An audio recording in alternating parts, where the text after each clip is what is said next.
귀한 찬송 감사합니다. 오늘 우리에게 주시는 하나님의 말씀은 시편 84편 1절부터 4절까지의 말씀입니다. 시편 84편 1절부터 4절까지 말씀 봉독할 때에 살아계신 하나님의 음성으로 들으시기 바랍니다. 만군의 여호와여, 주의 장막이 어찌 그리 사랑스러운지요. 내 영혼이 여호와의 궁정을 사모하여 새약하며 내 마음과 육체가 살아계시는 하나님께 부르짖나이다. 나의 왕 나의 하나님, 만군의 여호와여, 주의 제단에서 참새도 제 집을 얻고 제비도 새끼둘 보금자리를 얻었나이다. 주의 집에 사는 자들은 복이 있나니 그들이 항상 주를 찬송하리이다. 아멘. 샬롬. 샬롬. 네, 우리 한 번 더 주변 분들과 축복의 인사를 나누겠습니다. 하나님께서 우리를 사랑하십니다.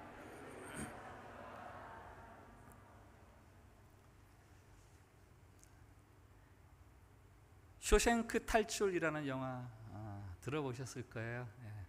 억울한 누명으로 무기징역을 선고받고 옥살이를 하는 중에 마침내 탈옥을 하는 그런 영화인데요. 주인공이 옥중에서 감옥 소장의 신임을 톡톡히 받습니다. 그래서 이 일 저 일 그 일을 도와주다가 어느 날 구호푼을 통해서 모차르트의 음반을 발견하죠. 피가로의 결혼인데 그것을 가지고 방송실로 가서 방송실 문을 잠그고 그것을 영내 전체가 들을 수 있도록 아주 크게 음악을 틀어줍니다. 딱딱한 소장의 혼신아 들려주던 스피커에서 음악이 나오니까 그 평소에는 스피커에 대해서 무반응했던 그런 죄수들이 스피커를 향해서 몰려들고 하는 그 장면, 그것을 이제 평론가들은 이 영화 중에서 명장면 중에 하나다 이렇게 이야기를 하는데요. 그들의 표정이 마치 그들의 영혼이 감옥의 벽을 넘어서 하늘로 날아오르는 것 같은 그런 것을 이렇게 묘사를 하고 있거든요. 허락 없이 영내에 음악을 틀어줬다는 그 죄목으로 2주 동안 감옥의 독방에 갇힙니다. 그리고 나서 나왔더니 친구들이 그 주인공을 위로하죠. 2주 동안 얼마나 힘들었겠어. 주인공이 말해요. 괜찮았어. 지낼만 했어. 음악을 들었거든. 독방에서 어떻게 음악을 들어요? 얘가 카스트 플레이어를 몰래 가지고 들어갔나? 이렇게 의아해하는 그 친구들에게 주인공이 자신의 가슴을 가리키면서 말합니다. 이 안에 음악이 있어. 가슴속에 모차르트 음악이 있으니까 그 끔찍한 독방 생활도 견딜만 했다라는 말이죠. 혹독한 감금 생활도 견딜 수 있게 하는 모차르트 음악. 여러분의 가슴속에는 뭐가 있습니까?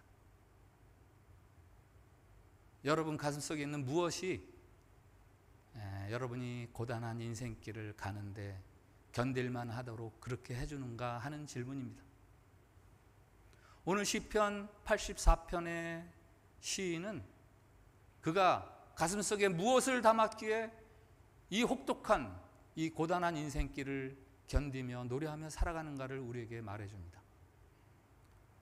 신학자들은 이 시편 84편을 시편 42편, 43편과 연결된 노래라고 이렇게 풀이를 하죠. 시편 42편은 여러분이 잘 아시는 노래예요. 하나님이여, 사슴이 시냇물을 찾아 헤매듯 사슴이 시냇물을 찾기에 갈급한 같이 내 영혼이 주를 찾기에 갈급하나이다. 시편 42편, 43편, 이 시편 84편 모두 다 어떤 공통점이냐? 하나님을 아주 열렬하게 간절하게 사모하는 그런 노래들입니다. 오늘 시편 84편의 첫 시작은 원래 히브리어 원래 노래로는 어찌 그리 사랑스러운지요 이렇게 돼요. 이 도치법이거든요. 도치에서 강조하는 거예요. 어찌 그리 사랑스러운지요 주의 장막이. 감탄이 나옵니다. 노래가 시작하는데 1절에 주의 장막, 2절에 여호와의 궁정, 3절에 주의 제단, 4절에 주의 집. 이게 다 뭐예요? 하나님이 계시는 곳, 하나님이 머무시는 곳, 그것을 다양하게 이렇게 표현하면서 거기가 얼마나 아름다운지, 얼마나 사랑스러운지. 그래 시편 84편에 별명이 있습니다. 순례자의 노래. 어제도 할로윈 맞이해서 이렇게 모여들다가 참사를 겪었는데, 유대인들도 명절이 되면요, 6월절, 7.7절, 초막절, 명절이 되면 다 예루살렘을 향해서 모여들어요. 순례를 떠나는 거죠. 성전을 향한 순례의 길에서 성전을 향한 사랑과 열망을 담아서 부르는 노래, 이게 바로 시편 84편인데요. 출애굽기 25장에서 하나님께서 성전을 향해서 이렇게 이야기하세요. 거기서 내가 너와 만나고 내가 이스라엘 자손을 위하여 내게 명령할 모든 일을 내게 이르리라. 성전은 하나님이 이스라엘을 만나주시는 자리예요. 성전은 하나님께서 이스라엘에게 말씀하시는 곳입니다. 마누라가 좋으면 처갓집 말뚝 보고도 절한다, 그런 말 혹시 들어보셨어요? 예. 왜 이렇게 성전을 사모하고 왜 이렇게 성전을 열렬히 그리워하느냐? 그곳에 하나님이 계시기 때문에, 하나님이 그곳에서 말씀해 주시기 때문에 성전을 향해서 이렇게 열렬한 사모함을 나타내는 거죠. 어느 정도로 성전을 사모하느냐? 2절에 내 영혼이 여호와의 궁정을 사모하여 쇠약함이요 내 마음과 육체가 살아계신 하나님께 부르짖나이다. 여기 쇠약하다, 이 말은요, 원래 뜻은 말라가다가 기절하는 것을 이야기하는 단어예요. 내가 사모하다가 말라서 기절할 지경이에요. 하나님께 부르짖나이다. 영어로 보니까 cry out, cry out. 상사병이라고 들어보셨죠? 30채 안 된 여자 청년이 정신이 왔다 갔다 해요. 그 청년의 그 병의 원인이 고등학교 때 남자 총각 선생님을 짝사랑했거든요. 그 졸업하고 나서도 그 선생님을 잊지 못하는 거예요. 그 사랑을 잊지 못하는 거예요. 그러다가 상사병이 들어서 정신이 오락가락해요. 여러분은 이 정도로 어떤 것을 사모했던 적이 있으십니까? 성전 사모하다가 지금 상사병 날 지경이에요. 시인이 사모하는 성전은 요즘 우리로 말하면 예배입니다. 예배. 우리가 드리는 지금 이 예배는 하나님의 임재를 경험하는 장소요, 하나님이 말씀하시는 시간이기 때문이에요. 예배야말로 하나님이 자신의 하나님 되심을 계시하는 그런 자리가 바로 예배죠. 하나님은 어디나 계신 분이십니다. 세상에 하나님이 없는 곳은 없죠. 그러나 하나님은 특정한 곳 선택해서 거기에 특별히 자기의 임재, 자기의 영광을 나타내십니다. 그 대표적인 장소가 구약에서는 성전이죠. 그리고 신약에 오면은 하나님이 자신의 영광을 드러내는 특정한 장소가 있는데, 그것은 바로 예배의 자리, 성도들이 함께 모여서 하나님을 높이는 예배의 자리. 그러니까 예수님이 이런 말씀을 하시잖아요. 두세 사람이 내 이름으로 모인 곳에는 나도 그들과 함께 있느니라. 주님의 이름으로 모이는 사람들 가운데 주님이 함께 계셔서 만나주시겠다라는 약속의 말씀이죠. 여러분은 예배를 얼마나 사모하십니까? 오늘 이 예배를 드리러 오면서 어떤 마음으로 오셨습니까? 예배를 너무 많이 드려서 일주일에 한 번? 너무 많아. 지겨우십니까? 혹은 아무런 기대도 없이 그냥 오셨습니까? 오늘 기도하시는 장로님 습관적인 예배 이렇게 기도를 드렸는데, 여러분 예배 중에 가장 나쁜 예배가 어떤 예배인지 제가 몇 번 소개를 드렸어요. 교통이 막혀가지고 혹은 늦잠을 자서 늦는 예배, 그것도 물론 좋은 예배는 아니죠. 그거보다 더 나쁜 예배가 있습니다. 뭐라고요? 아무 기대감 없이 오는 예배. 아무 기대감 없이 오는 예배, 최악의 예배. 하나님이 성전의 제사로 모이는 구약의 신자들에게 이렇게 말씀하세요. 이사야 선지자를 통해서 하는 말씀이신데, 나는 숫송아지나 어린 양이나 순념소의 피를 기뻐하지 아니하노라. 너희가 내 마당만 밟을 뿐이구나. 헛된 재물을 다시 가져오지 말라. 분향은 내가 가증히 여기는 바요, 그것이 내게 무거운 짐이라. 내가 지기에 곤비하였느니라. 말라기 선지자를 통해서 이렇게 말씀하십니다. 너희가 내 제단 위에 헛되이 불사르지 못하게 하기 위하여 너희 중에 성전문 닫을 자가 있었으면 좋겠다. 내가 너희를 기뻐하지 아니하며 너희가 손으로 드리는 것을 받지 아니하리라. 하나님께서 선지자들을 통해서 말씀하셨어요. 너희가 드리는 그 예배, 그 제사, 야 피곤하다, 피곤해. 누가 좀 성전 문 좀 닫을 수 없냐? 제사 좀 없어지게.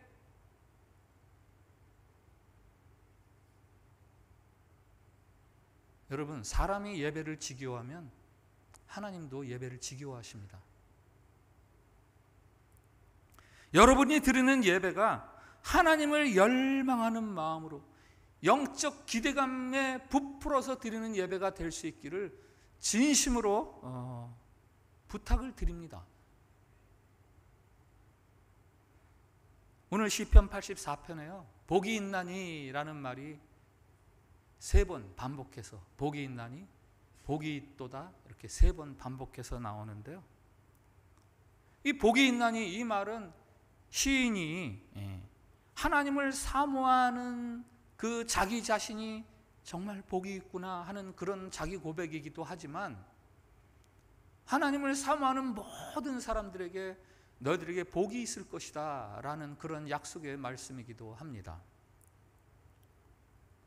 제일 먼저 4절에 나오는데요. 주의 집에 사는 자들은 복이 있나니 그들이 항상 주를 찬송하리이다. 주의 집에 사는 자, 주의 집에 머무는 자, 거하는 자들, 그들이 복이 있다라고 말합니다. 성전에서 하나님을 만나는 자들, 그들이 복이 있다. 3절에 보면 주의 제단에서 참새도 제 집을 얻고 제비도 새끼들 보금자리를 얻었나이다. 참새와 제비도 복을 얻는다. 이게 뭐예요? 이거 시적인 비유 아닙니까? 그건 미물이에요, 미물. 다른 것들이 별로 관심을 두지 않습니다. 그 삶에 쉼이 없는 아주 피곤한 동물이죠. 집도 없고 새끼들 보금자리도 없고 그거 찾으려고 쉬지 않고 날아다니면서 고단한 삶을 살아가는 날짐승.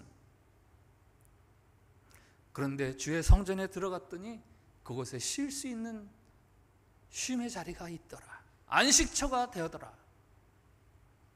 바로 하나님이 주시는 안식이죠. 그래서 시인이 노래합니다.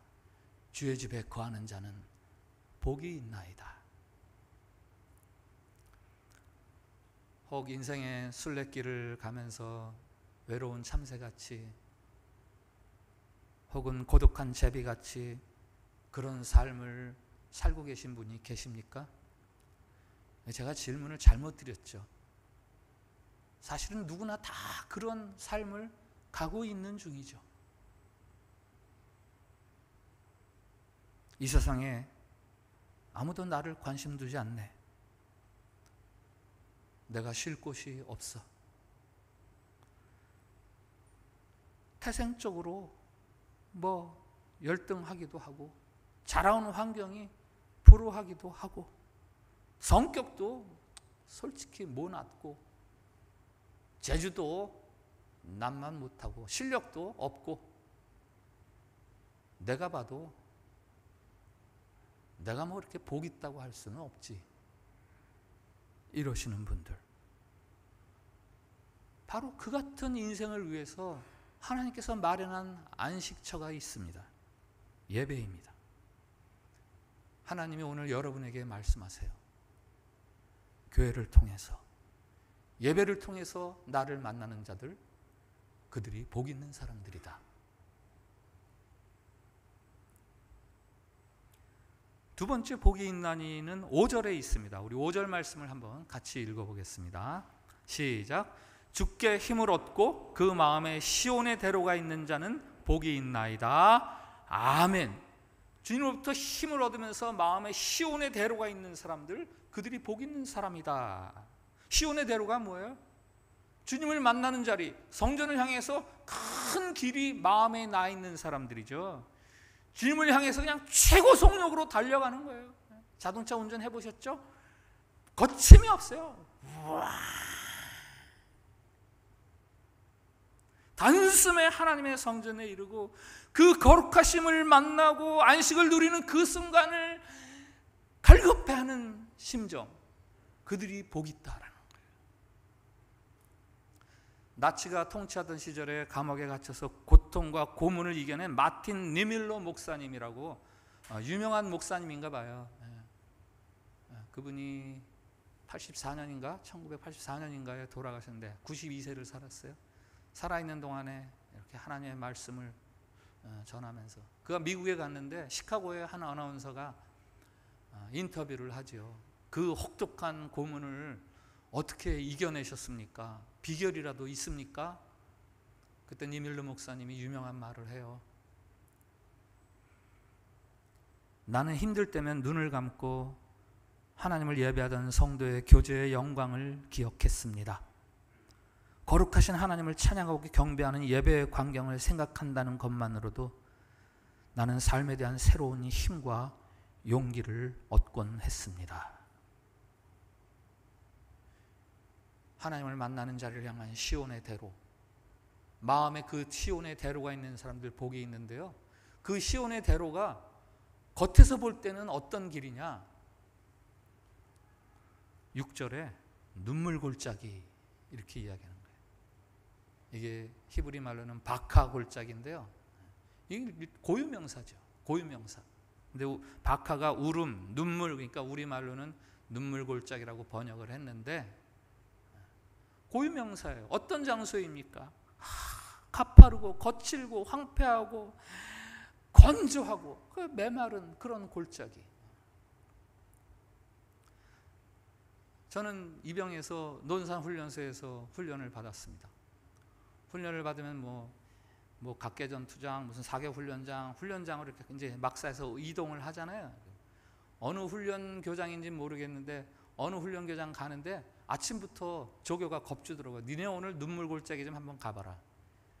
눈물 골짜기라고 부르는 데가 있더라고요, 훈련병들이. 거기를 가봐라. 여기가 눈물 골짜기야. 그런데 정말 가파르고, 여기 또 고약해요. 그냥 걸어 올라가게 하지 않아요. 다 오리걸음으로 쭈구리 앉아가지고 총 메고 그 언덕길을 올라가는데요, 눈물이 찔끔 나죠. 지나가는 사람의 숨이 턱턱 막혀서 눈물이 찔끔 나는 자리, 그게 바카골짜기예요. 그럼에도 불구하고 시인은 지금 그 같은 길을 복되다라고 이야기합니다. 왜 그렇습니까? 왜 그 같은 길이 복됩니까? 6절, 그들이 눈물 골짜기로 지나갈 때에 그곳에 많은 샘이 있을 것이며 이른 비가 복을 채워주나이다. 지나가다 보면 곳곳에서 샘이 터지고 하늘에서 비가 내릴 것이다 라는 거예요. 전혀 예상치 못한, 내가 만들어내지 않은 그런 은혜들이 내게 곳곳에 준비되어 있다라는 거예요.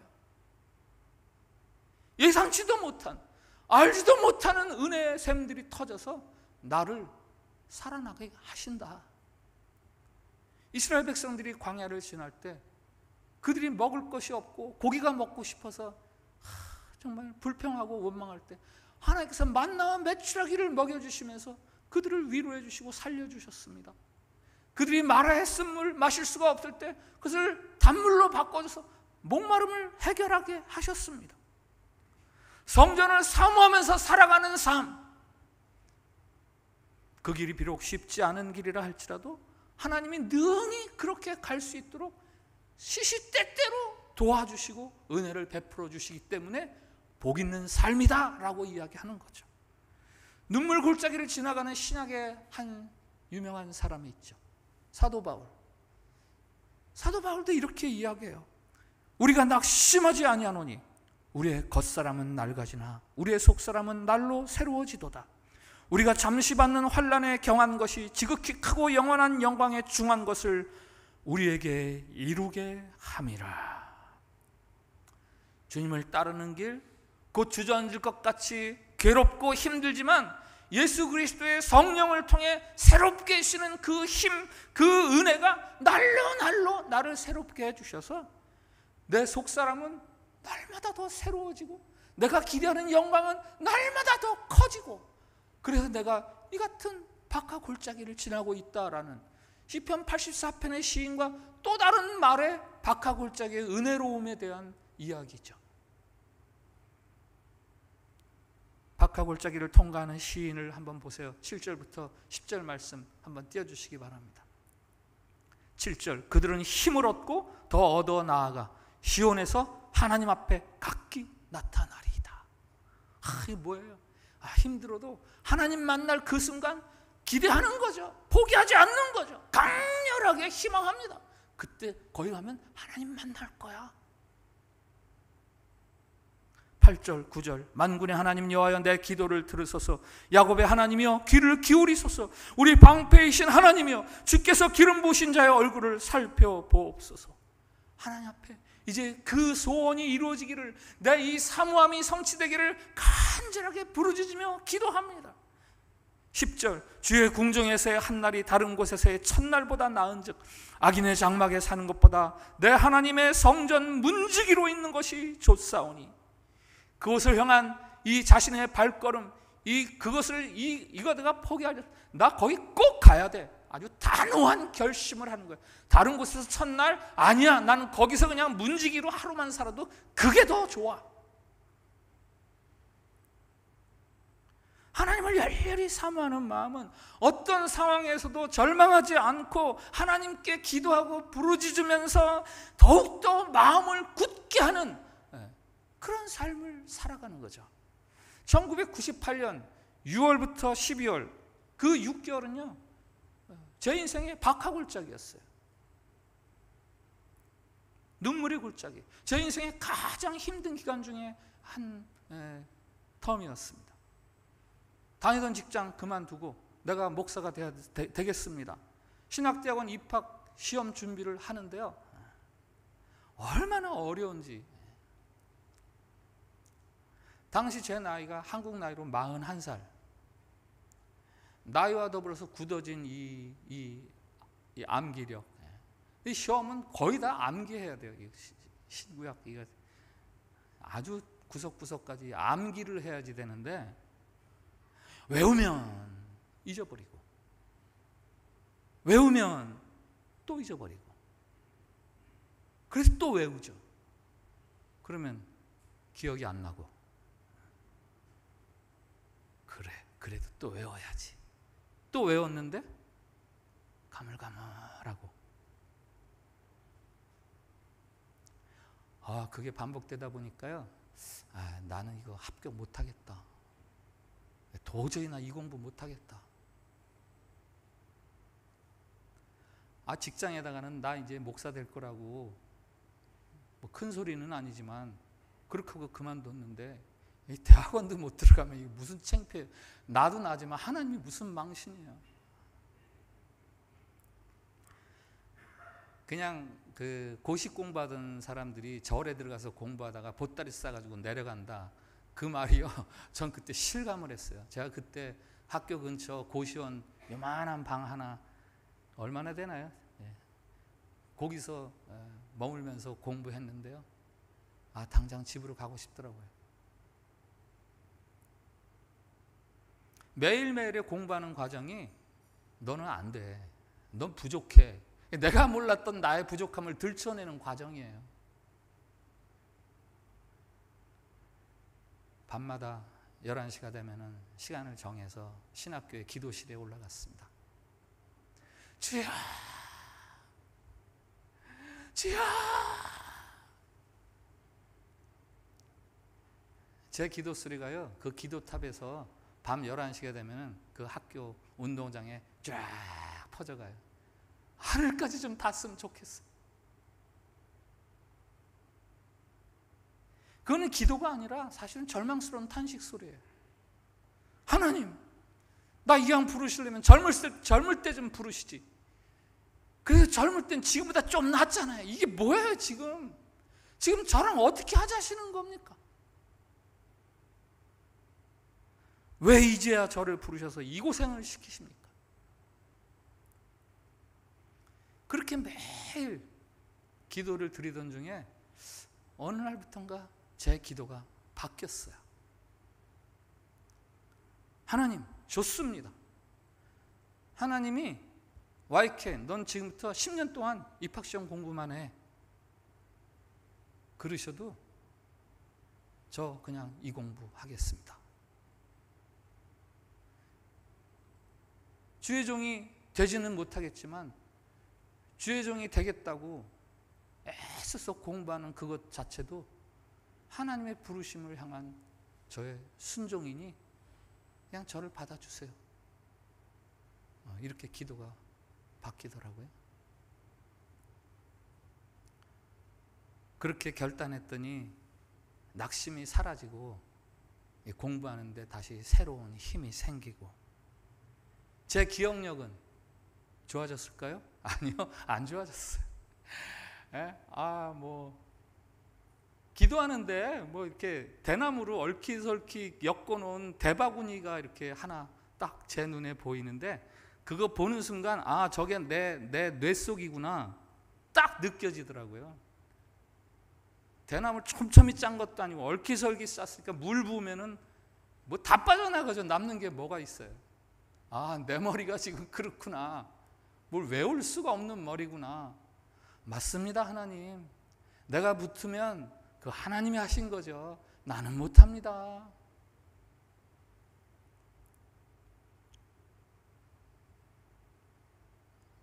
저의 연약함, 저의 어려움이 장애는 됐지만 오히려 그것으로 인해서 제 안에서 쏟아져 나오는 것은 다 하나님의 은혜입니다.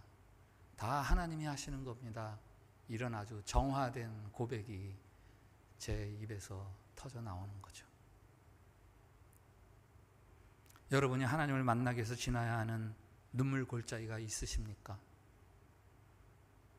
여러분, 그게 복의 통로라는 것을 믿으실 수 있으세요?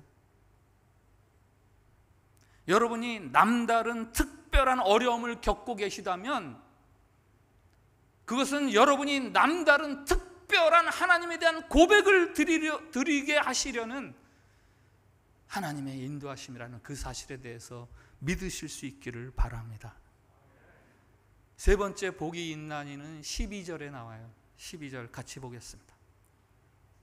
같이 읽습니다. 시작. 만군의 여호와여, 주께 의지하는 자는 복이 있나이다. 아멘. 하나님을 의지하는 자가 복이 있다라고 노래합니다.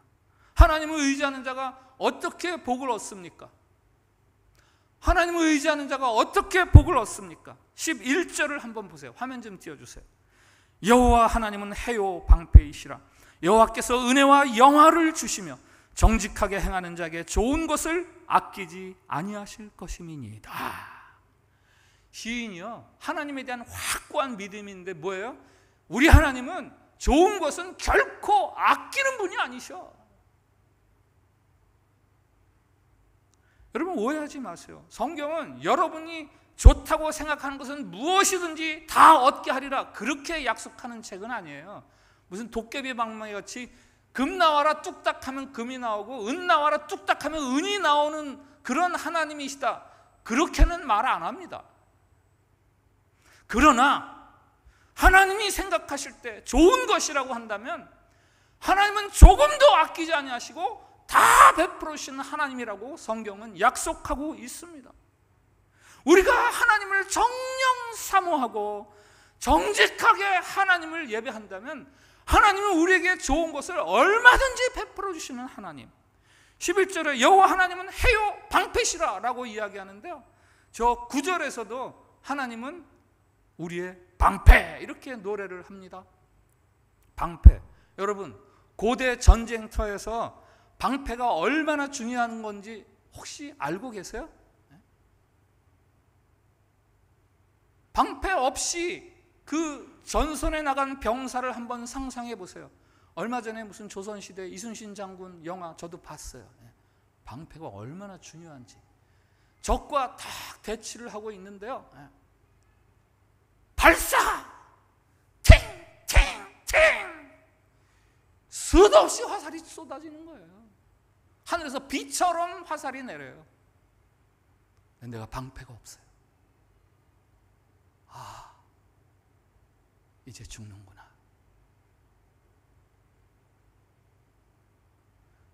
근데 갑자기 방패 하나가 탁 내 앞을 막아주네요.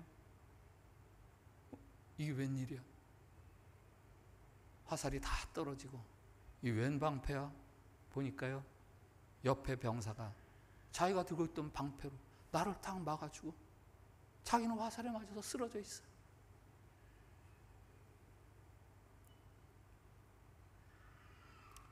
이 어처구니 없는 은혜를 알고 계세요? 예수님의 십자가가 바로 그 은혜를, 우리의 방패 되시는 하나님에 대해서 그렇게 이야기해 주시는 거죠. 하나님이 우리의 방패가 되신다는 이야기는 바로 이런 이야기야. 내가 죽을 수밖에 없었는데 하나님이 날 살려주셨어. 아들 예수 그리스도를 십자가에 나 대신 죽게 하심으로 내가 하나님의 생명을 누리게 해주셨어. 나를 향한 어마어마한, 바보 아니면 그렇게 할 수 없는 그 사랑을 하나님이 내게 베풀어 주셔. 이게 하나님이 나의 방패십니다. 신약 성경에서는 그렇게 이야기하죠. 우리를 위해서 아들을까지 주신 분이 우리 위해서 무엇을 주시지 못하시겠느냐. 이게 하나님은 내 방패셔서 모든 좋은 것을 아끼지 않는 분이시다라는 그 고백이죠. 이 사랑을 알게 되면 더 이상 아무것도 두렵지 않습니다. 박하의 골짜기 한가운데 처박혀 있다 할지라도 더 이상 두렵지 않습니다. 노래가 나오죠.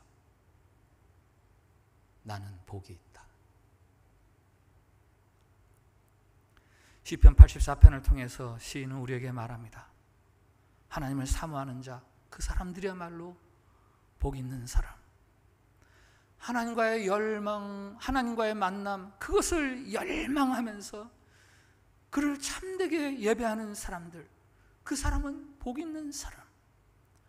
혹 하나님을 사모하려니 지금 내 삶의 자리가 너무 고통스럽고 힘들다 할지라도, 그러나 그것을 두려워하거나 하나님 사모함을 포기하지 않아도 되는 이유는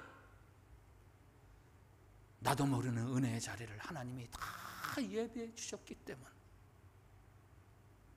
하나님은 내게 필요한 모든 것들 다 공급하실 분이시니 나는 그저 그를 사모하며 살아가는 것일 뿐. 이렇게, 그리고 그 삶이야말로 진짜 복 있는 삶, 이렇게 우리에게 노래를 하는 겁니다. 요즘 아침 샘물 사무엘상을 우리가 같이 묵상을 하는데, 사무엘상 맨 앞에 사무엘상 전체의 주제절 같은 요절이 하나 있어요. 2장 30절인데요. 나를 존중히 여기는 자를 내가 존중히 여긴다. 이게 사무엘서를 통해서 주시는 하나님의 약속이에요. 나를 존중히 여기는 자를 내가 존중히 여긴다. 여러분 한번 저를 따라해 주세요. 나를 존중히 여기는 자를 내가 존중히 여긴다. 한 번 더. 나를 존중히 여기는 자를 내가 존중히 여긴다. 아멘. 오늘 말씀 앞에서 드리는 공동 기도가 있습니다. 주님, 하나님 예배를 사모하는 자에게 약속하신 참 예배자의 복을 누리게 하옵소서. 주님, 눈물 골짜기를 지날지라도 힘을 주시어 시온의 대로가 있는 복을 누리게 하옵소서. 주님, 하나님을 의지함으로 모든 좋은 것을 아낌없이 베푸시는 하나님의 복을 누리게 하옵소서. 우리 이 기도를 같이 드리겠습니다. 시작. 주님, 하나님 예배를 사모하는 자에게 약속하신 참 예배자의 복을 누리게 하옵소서. 주님, 눈물 골짜기를 지날지라도 힘을 주시어 시온의 대로가 있는 복을 누리게 하옵소서. 주님, 하나님을 의지함으로 모든 좋은 것을 아낌없이 베푸시는 하나님의 복을 누리게 하옵소서. 아멘. 기도합시다. 하나님을 사모하는 자가 복되다 해주시는 주님, 우리가 하나님을 사모하는 예배자로 살기를 원합니다.